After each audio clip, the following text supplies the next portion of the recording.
வணக்கங்க. இது அங்காளம்மன் சத்யா வீடியோ. இது தை மாதங்கள்லாம் அடுத்த மாதம் மாசியில் பிப்ரவரி மாதம் அமாவாசை அப்போ வரும்னு நினைக்கிறேன்.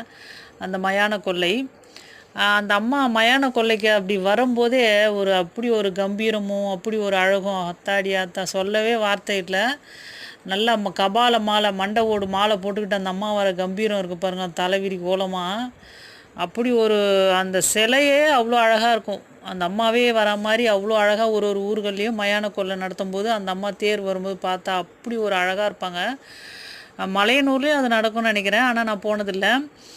எங்கள் ஊர் பக்கங்களே எங்கள் ஏரியாக்கள்லேயே 2-3 ஏரியாக்களில் நடக்கும். போய் பார்ப்போம் நாங்கள் மயான கொள்ளைக்கு. அந்த அம்மா சூறையிட வர்றதை பார்க்குறது அப்பா அப்பா ஜனங்க அவ்வளோ கொள்ளையாக வாரி இறைப்பாங்க. சுண்டல்லேருந்து கொழுக்கட்டை, அவங்க வீட்டில் விளைஞ்ச காய்கறி, முருங்கைக்காய், அது இதுன்னு என்னென்ன காய் இருக்கோ அது.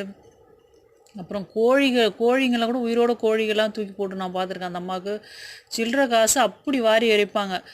அவ்வளோ அந்த இடமே அந்த அந்த வண்டியில் வர பூஜாரிங்களே ஒரு வழி ஆயிடுவாங்க. முகத்தில் காசுங்களை வாரி இறைப்பாங்க. அந்த அம்மா அப்படியே தலைவிரி கோலமாக அது சிலையாக இருந்தால் கூட அந்த ஆரவாரத்தோடு அந்த அந்த பாட்டு சத்தத்தோடு அந்த அம்மா வரதை பார்த்தா உயிரோடு தான் எழுந்து வருதா அந்த அம்மா அப்படின்ற மாதிரி இருக்கும். அப்படி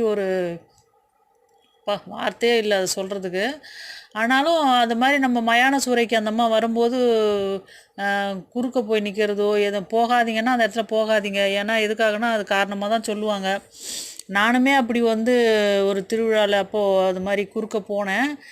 நம்ம அம்மா தானே, நம்ம ஒரு அதீத பக்தியில் அன்பில் நம்ம குறுக்க போகிறோம். அது மாதிரி பண்ணக்கூடாது. ஏன்னா நம்ம அம்மாவே இருந்தால் கூட கோவத்தில் இருக்கும்போது குறுக்க போனால் அடி விழும் இல்லைங்களா? அந்த மாதிரி தான் அந்த அம்மா ரொம்ப ஆவேசமாக ஓடி வரும்போது அந்த தேரை இழுத்துட்டு வரும்போது நானுமே குறுக்க போயிட்டு எனக்கே கொஞ்சம் உடம்பு முடியாமல் கூட ஆச்சு. அப்படியே ஒரு மாதிரி ஆயிடுச்சு எனக்கு அன்றைக்கி நைட்டு. அப்படியே உடம்பு முடியாமன்னா அப்படியே நம்ம மரணத்தை போய் தொட்டுட்டு வந்த மாதிரி. அப்படியே லோ சுகர் ஆச்சா, லோ பிபி ஆச்சா என்னன்னே தெரில, ஒரு மாதிரி ஆயிடுச்சு எனக்கு அன்றைக்கி நைட்டே. ஆஹா நம்ம க்ளோஸுன்ற மாதிரி நினச்சேன் நான். எனக்கே அது மாதிரி ஆகிருக்கு. அதனால் நான் சொல்கிறேன் உங்களுக்கு, இந்த மாதிரி சொல்கிறாங்கன்னா பெரியவங்க சொல்கிறாங்கன்னா கேளுங்க. அதீத ஆசையில் அன்பில் சாமியை பார்க்கணுன்ற இதில் குறுக்க போகாதீங்கன்னா போகாதீங்க. அதோட அந்த அம்மாவை நல்லா வணங்குங்க. மயான சூறைக்கு வர எந்தெந்த ஊரில் இருக்கீங்களோ அந்தந்த ஊர்லேயே மாசி மாதம் அந்த இதுவும் நடக்கும். அப்படி ஒரு அற்புதமாக அந்த அம்மா வரும், அழகாக இருக்கும். அந்த இடத்துல நீங்கள் போய் உங்கள் குறைகளை சொல்லி வேண்டுங்க, உங்களுக்கு நல்லதே நடக்கும். இந்த இடத்துல நீங்கள் என்ன கேட்டாலும் அந்த அம்மாட்ட கிடைக்கும். உள்ளன்போடு உண்மையாக வேண்டுங்க, நியாயமாக வேண்டுங்க, என்ன உங்களுக்கு தேவையோ அதை வேண்டுங்க.